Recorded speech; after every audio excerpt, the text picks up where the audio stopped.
And welcome to PenPodcast.com with your co-host Nico Pingan of Pen for Hire NYC. Today we are joined by Keri Cooper. Keri, thank you so much for being here today. Thank you so much for having me today. And now for those that may not know, what does that LCSW stand for? Sure, that stands for Licensed Clinical Social Worker. Okay. Now, what does that entail exactly?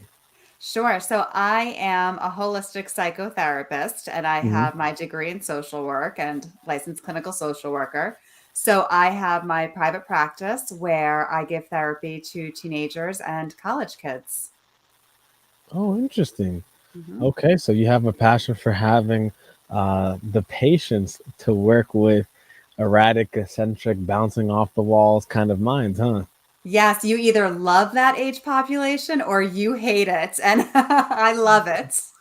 Yes, there's like literally no in between. You can literally feel the energy of somebody that can have the patience to deal with you if you, especially if you have like ADHD or just like overly energetic at that age, or maybe the complete opposite where you just don't want to talk to anybody and it's so hard to just like yank out a word or two just because they're so like turtled up emotionally and don't want to speak. Absolutely. You have to be comfortable with some silence. So that's actually pretty interesting that so you use therapy and psychotherapy as a more specific therapy to essentially help this targeted age group. Yes, absolutely. Kids normally come to me who have anxiety, depression, as you mentioned earlier, ADHD, or overall just a lot of stress, or just a lot of trying to figure out who they are. Like that's kind of the age for it, trying to figure out who you are and what you're doing in this life. So they come to me and we really look at the whole person very holistically, not just the symptoms that they come to me with, Hmm. but their whole lifestyle, and try to make changes and give them some skills, not just for the present moment, but for life. Hmm. Now, what gave you the original idea to help this targeted age group? I think just from going through high school myself and not loving it and having a lot of friends who would always call me when there was something wrong, I Hmm. got used to listening to other people and I really enjoyed it. And I really felt like this population needs people out there to hear them and to be able to be a sounding board and to, you know, get them going in the right direction. So I knew from a very early age that this is what I wanted to do. Now, one of the things that you stress on your website is the fact that outside of academics, which is very important, that students receive a lot of assistance regarding that area, but they lack a lot of assistance regarding emotional health. And that's something that you're putting into a very strong emphasis that teenagers and young adults need a lot of assistance or a lot of training in understanding and learning how to manage and cope with emotional health. Yes, I think it's something that we've neglected. When a student is struggling academically, there's so many services for them to get the help they need. And the Hmm. same really needs to be in place for mental struggles. I mean, everybody has, on some level, struggled with their mental health. So it's about being able to provide them with resources and the tools to work through that. Hmm. I mean, a lot of kids go off to college and they are Hmm. completely academically prepared for college, but they're Right. not prepared emotionally. And that's when you see a lot of kids, coming home after their first year, not returning, or just failing out because the stress was just overwhelming. My phone tends to ring in December after that first semester off at college and they didn't do so well. Hmm. That's actually pretty interesting. So this approach allows them to understand not only that there is upcoming stress because that is life. Life is full of stress, but Mhm. essentially how to manage and how to deal with it because adults pretty much have that grasp already in this just specific area of life. Like they're first being introduced to things that they didn't know would add stress or are Right. as stressful. Yes, it's about learning to be able to cope with things, Hmm. not expect things to be going perfectly, a lot of kids these days have this expectation that everything needs to be perfect. And if it's Hmm. not perfect, lots of times they just go, forget this, and they walk away from it, and they Right, won't right. try and they won't engage. So being able to say, like, no, it's okay. And our failures are what helps us grow in the long run. So, you have to go and you have to try. And sometimes when we try new things, we're anxious and it doesn't feel good. And instead of running from that feeling, how do we work through that feeling and achieve something? Man, you're hitting it on the nail. That's so spot on because a lot of people, when they try to do something for the first time and they're not that good, they just give up, you know, whether it's mathematics or science or whatnot, as soon as they're not that good and they have this notion in their head that the standard has to be excellent. And if you can't hit it, then you're nothing, you're nobody. And a lot of the times we are our own worst enemies and we're our harshest critic. And we have like all these conversations that are like just beating ourselves up mentally. And like you said, like with them having emotional help, having emotional health be like a top priority for individuals at this age group will help them tremendously in the long run. Absolutely. And what you said is so true. We are so harsh on ourselves. I tell the kids I work with all the time, listen to your inner voice. Would you Hmm. ever speak to your friend like that? And they're like, no, I would never say that to my friend. Right. But you're saying this to yourself. Exactly. Like, oh, Yeah, you gotta talk to yourself the same way you would your best friend. right, You have right. to love yourself. You can't just keep on loving everyone else. You gotta Hmm. give your love back. It's like flowering. It's like giving water to like all the other flowers around you, and on your own flower, you're crushing your own hopes and your own dreams. Like, oh, you're never gonna go to that school. Why even try? You're never gonna get that grade. Why even try? You're never gonna do that or achieve this or achieve that. Why even try? And so having that mental health, that capacity to be able to say, you know what, even though I might not be able to do that today, someday I will be able to do that. But today I got to make sure I take care of myself so that way I can get to that tomorrow. Absolutely. And our brain tricks us. Our brain, will produce some anxiety with something new, and immediately Hmm. we think we can't do it, but it's just out of fear.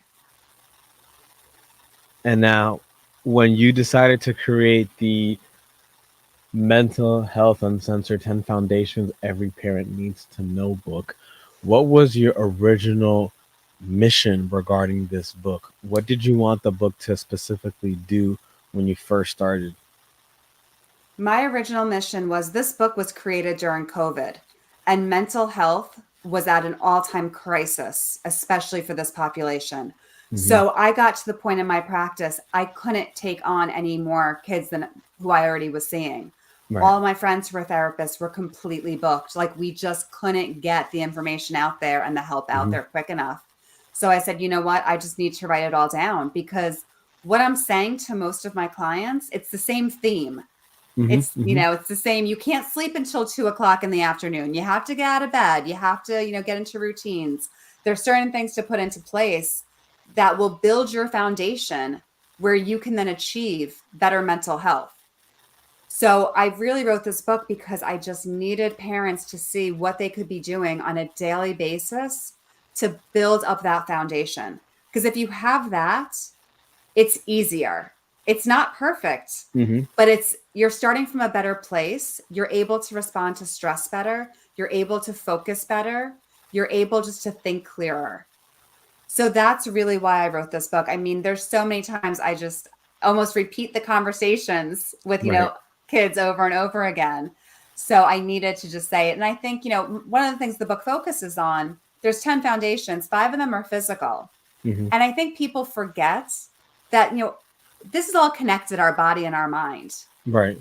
So if we're eating absolute junk, if we're not hydrated, if we're not sleeping, if we're not moving our bodies, there is no way we are going to feel good. Mm. So that's why it's a holistic approach to it. Absolutely.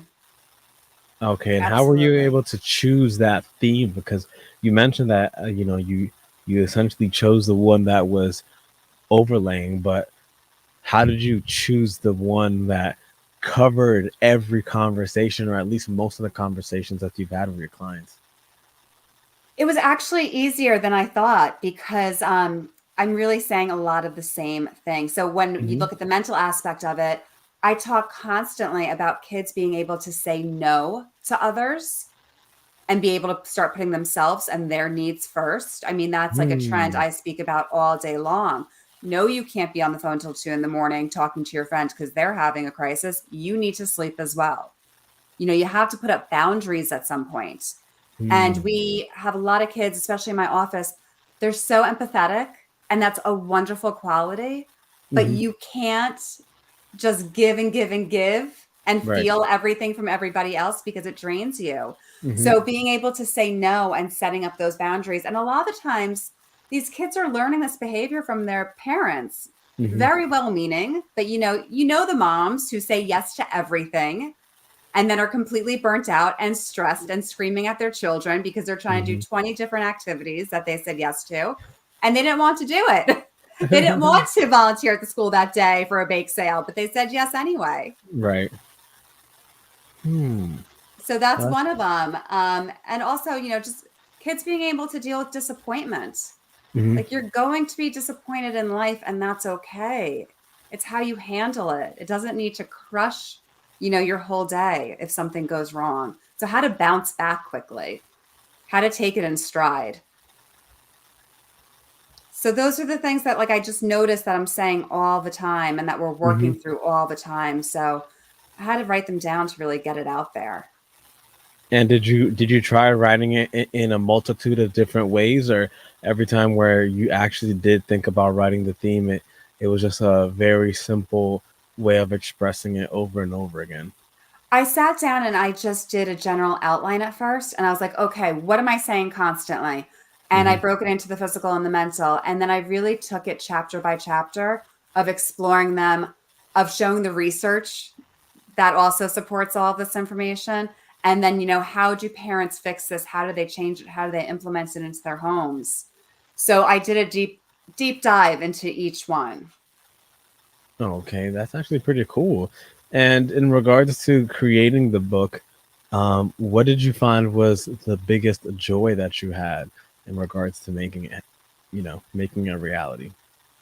It was so amazing to, every time I reread it and redid another, revision, I was like, I can't believe it keeps growing.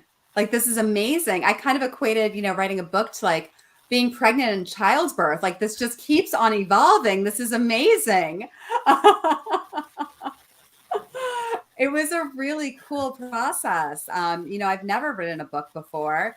So this was brand new. And I have to say, the Hmm. actual writing piece of it was easy because I knew what I was going to say. It was really everything afterwards in terms of, trying to design a cover and the formatting and that technical stuff that I don't enjoy. Now, in regards to the cover, could you describe what went into choosing that cover, or was it So I chosen for had you? I had a few different designers working on this because I kind of wanted a few different takes. Hmm. And I wound up really combining a bunch of their visions because I liked one part from one person, I liked the color Hmm. theme from another person. And I just kind of pulled it all together and then created one solid one. But I felt like I didn't know what I wanted at first. So I didn't give the designers much to go off of. So Right. they were just really creative. And there were some elements that I just loved from each one of their designs, but none of their designs immediately spoke to me. So I needed to really, revise the whole thing. Oh, so then afterwards, when they gave you some, then you were like, it's a little like this one with this one, but with this color Yes, scheme and like this here. 100%. Okay. Pull that picture in here, use that font over here, and this color here. Oh, that's actually pretty cool. That's pretty cool. It's like an orchestra just directing and making sure everybody's like putting together an amazing piece, which well done in doing so. Now, when you were reviewing the book and you were reading it or reviewing it with your editor and with beta readers, that at any point that they mentioned anything, maybe any critical feedback that you took to heart and you were like, man, if I really do this, it'll improve, but like oh, I don't know. Or did everything that they gave you was like nothing that was too harsh in regards to the material? So that's a really interesting question because nothing came back that was too harsh regarding the material. But I will tell you, maybe a week before I was ready to be like, okay, let's publish this, I went, oh no, I don't think it's ready. And all of a sudden, all of those, doubts in your head Mm-hmm. Mm-hmm. just come flooding out. And it's like, no, no, no, this isn't good. This chapter's not okay. I could have added more here. And I had to pull myself back and say, stop the voices in the head, stop all the negativity, Right. stop thinking about how people are going to view this or judge this. Mm-hmm. I know that this came from my heart. I Right. know that this needs to be put out now. I could sit here and revise it for another 5 years. That's not going to be helpful. So I just need to say this is the best that it is right now, and I'm putting Right. it out there. Right. And you're pretty much putting, your heart, your soul, your energy, your expertise, the things that you went through, and it's all in order to help those that are struggling, because there are people, of that age group that are needing people to, be much more patient with them. They need people to be aware that they can't control certain things, certain energies, certain anxieties. They can't control that. So instead of just jumping the gun and hating on young people and hating that they don't understand how to control all this pent up energy or all this, like, ADHD or PTSD Hmm. kind of mindset, instead of just hating, because that's what I usually think, man, that's just hating, you know, Yeah. being much more patient and waiting on them and then being there to assist. Because the moment that somebody is willing to help, someone's willing to listen, like you mentioned earlier, just listening. Like, I didn't realize how important listening is until, like, there's nobody there to listen to you. Then it's like, oof, man, I need somebody to listen to me. Right, absolutely. We're social creatures. We need to feel connections. We need to feel like somebody is there for us, that they're hearing us. And, I had to get that information out there as well that like we're losing that. We Mm-hmm. are losing that connection. It can't just be all, electronic. I mean, some of these kids are dating people they've never even met in person. It's just, people online. And Mm-hmm. in the homes right now, everyone is separated into their own bedrooms and playing on devices and they're not connecting. Like we have lost that and we need that as human beings. Oh, I hope in the book that is stressed, because that is 120% true. Without Yes. that human interaction, without that human connectivity, people, they lose that glow, that energy, that, it's like pre-COVID, that energy was there. And then, as you mentioned, COVID just like sapped away a lot of that, took it away. People having to go to school remotely, having to have interaction remotely with other people. Like, I can only imagine how somebody that must have been like, I want to see you every day face to face, now you can only see your friends for like 6 8 months virtually, and now you got to go back, and now there's that disconnect. So yeah, a lot of people definitely need to hear about more about this mental health, because it's definitely affecting a large majority of people. It is. I don't think people realized how much grief people experienced over COVID. I mean, we lost connections with people. We lost our Hmm. normal day activities. We lost, many people seeing, extended family members. Like we lost things. And these Hmm. kids, for them, especially, it was a big deal to lose a graduation, to lose a prom, to lose their sports season. That is not something they were prepared for. Right. And I think that, as adults, sometimes that doesn't always click with us, that Hmm. they grieve as well. Yeah, I think it's hard. I think it's much harder for an adult to see a younger individual and understand that they have feelings too. Mhm. Yes, yes. I And don't know. they I have don't a know what lot it of is. feelings. Yeah, and their feelings are very strong, Oh, very yes. strong, because it's like they almost only know how to feel. They don't know how to do other stuff. They only Well, know how to feel, and those are so those feelings are so strong. Like, if they're not checked, they can go like on a complete and utter rampage. Which is why, that mental health is really important, because they only know how to feel. That's why when they're in love, it's like they're in Oh, love. they're in. They are in. And Yeah. it's so true. I mean, parts of your brain are not developed until mid-20s, and that's the Mm-hmm. logical parts. So Right. everything else, they're just based on, massive emotions. You Mm-hmm. absolutely said it correctly. So we need to realize that when they do things that are just completely not logical, it's like, well, yeah, they're still learning, they're still growing. Yeah, and Teenagers do stupid things because their brain just isn't there yet. And they that's haven't okay. It's how logically you thought it out. learn. It's how you Yeah. learn. Yeah, and then they learn by making that horrible mistake, and and then they feel that the world is ending, that the person they cared about is no longer there, Mhm. or the path of life that they originally chose is no longer what is going to make them happiest. They're looking at all their friends making lifelong decisions, and they might be the friend. I used to always be the friend that, oh, I don't know what I'm gonna do.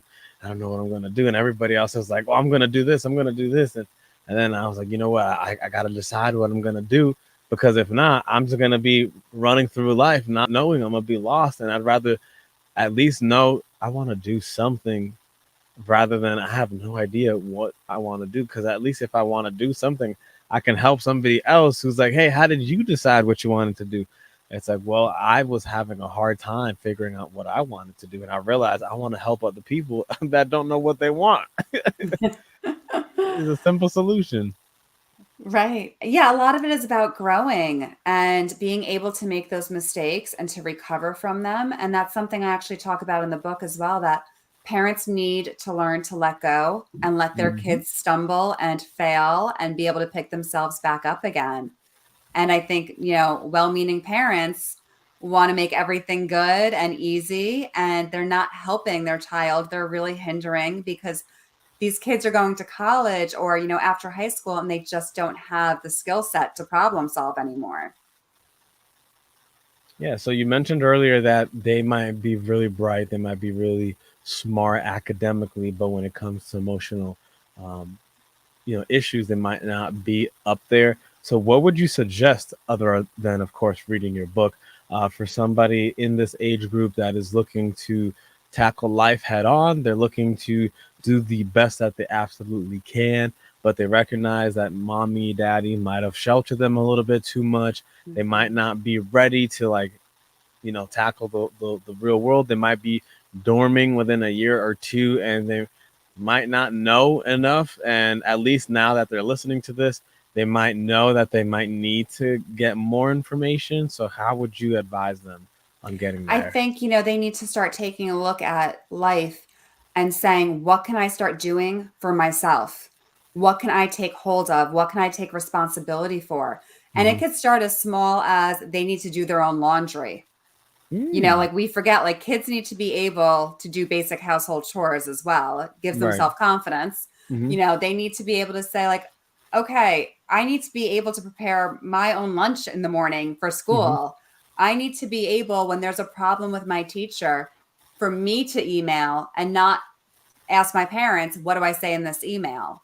What can you start trying to do on your own? And it's okay if it's not perfect. And it's okay if it doesn't work at first. It's not Mm-hmm. supposed to be perfect, but it's how you learn. Hmm. So So even really just taking a doing that. look, Oh. really taking a look at what you can take on responsibility wise. And that'll help? Oh. Absolutely. Absolutely. Because you have to think about it when you're doing things for yourself, there's Mm-hmm. also a sense of really being proud of yourself and developing your self esteem and Mm-hmm. being able to problem solve. And when you have those skills in place, when a problem comes at you, instead of going to an immediate anxious spot, you're like, oh, wait a second. I know how to do this. I can figure this out. I got this. Instead of shutting down, going, I don't know what to do. I don't know what to do. I'm just going to lay in bed. I can't deal with this. So it's really about developing the self confidence and developing the skills to be independent. Hmm. Oh, it's like doing a little bit at a time in order to gain that confidence that is so much needed. Mhm. Yeah, you don't have to do everything overnight. It's a process. It's always a process. You're going to learn your whole life. You're going to improve your whole life. That's the goal. But looking at what small changes you can make. And even, when it comes to daily habits, what small changes can you make? Can you be drinking more water because it does impact your mental health? Mm. Dehydration definitely plays a role. Can you start eating healthier? Can you start working out? Can you start sleeping better? What can you take control of? Wow, that's actually very important. Now that I think about it, it's like those small little things tied together.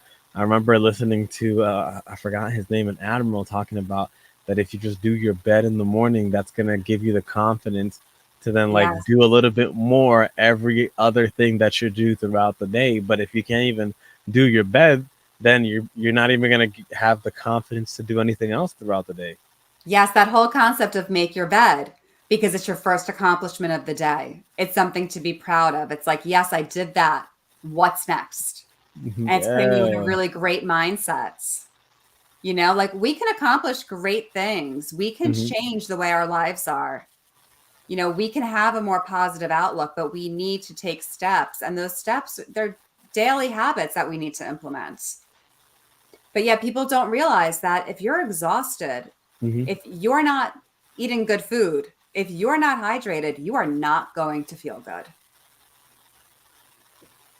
And now for the parents that are listening in and they're hearing some of the things that their child might be doing or might be going through, and they're hearing what the child might need to do, what are things that the parent might need to do other than, of course, get mental health uncensored and understand a little bit more? What else would you recommend the parents to do? I think the parents also need to realize what are you doing for your child that your child can do on their own and start Mm. shifting that responsibility. And listen, if that means their laundry is wrinkled and a mess and like there's days they just run out of clean underwear, then that's okay. But if they're capable of doing their laundry, they need to be doing it. And Hmm. it's those small steps. If, step back from their academics, especially come high school. Hmm. If they need help, that's one thing in terms of if they're struggling, but you can't just be there reminding them when assignments are, due. That needs to Mm. be their responsibility at that point. And again, you're only setting them up to really struggle in college if you're going to constantly hover like this. But parents also need to lead by example. Like parents should also be doing all of this stuff and creating a healthy home environment Right. and, getting off their devices and connecting with kids. The kids really just want you to listen, Hmm. but you have to be available to listen. So I Mm. always say, like, at night, check in, just go sit down with them and be like, how was your day? Tell me something funny that happened today. Tell me something that you just really hated today, and let them talk and let them lead the conversation. Kids will open up if you allow them a platform to do so. And for those children who might not have benevolent parents or they might not be around, are there specific communities or groups of individuals that you would recommend that they go to in order to have that kind of a conversation with somebody? Yeah, I think the schools do have some really good resources. So checking in with your school guidance counselor, your school therapist, they're all there. These schools have these resources and Hmm. they can connect you with what's right in your community because you're right. Some kids do not have these parents that are able to check in with them like this and they need somebody too. And Hmm. that's when I really, take a step back when you're in your own community and look at who may just need a smile from you, a help from you, something small, because you're going to make all the difference in the world. Right.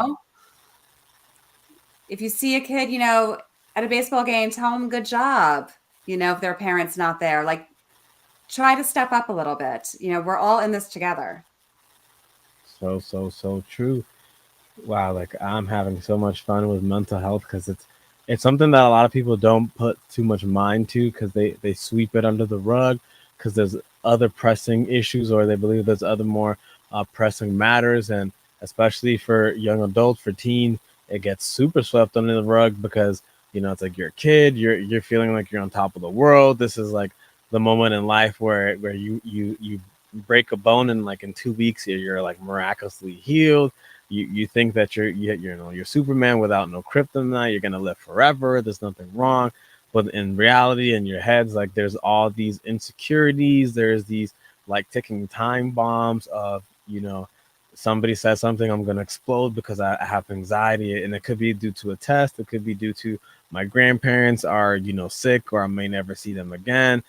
Somebody close to the family just passed, and now I got to go and, go to their funeral. And I've never been told about what it's like, to see somebody die and all this stuff. Like, we never know what somebody else is going through. So it's so important, as you mentioned, to just say something as simple as, good job. Yeah. Because a lot of times you want to say something mean and like, ah, you don't even know how to play, da, da, da, da. But you have no idea. Like, your words are so powerful that just encouraging that young individual to like keep pressing on, keep fighting, keep trying. That could be just the difference that is needed for the next generation to have the courage to keep trying. Right. Just be kind. It doesn't take much. Just be kind. Just be kind and just listen.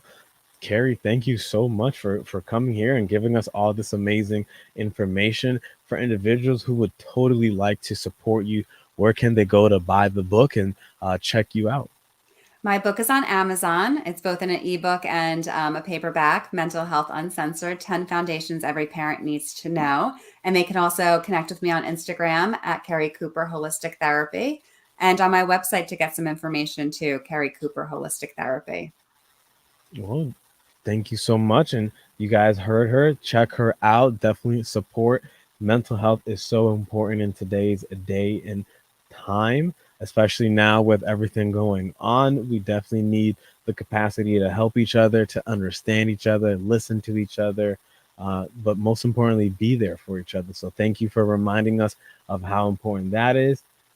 Other than that, that's pretty much been a fantastic interview. Other than that, like, comment, subscribe if you liked the episode. Take care and have a great rest of your day then. Thank you.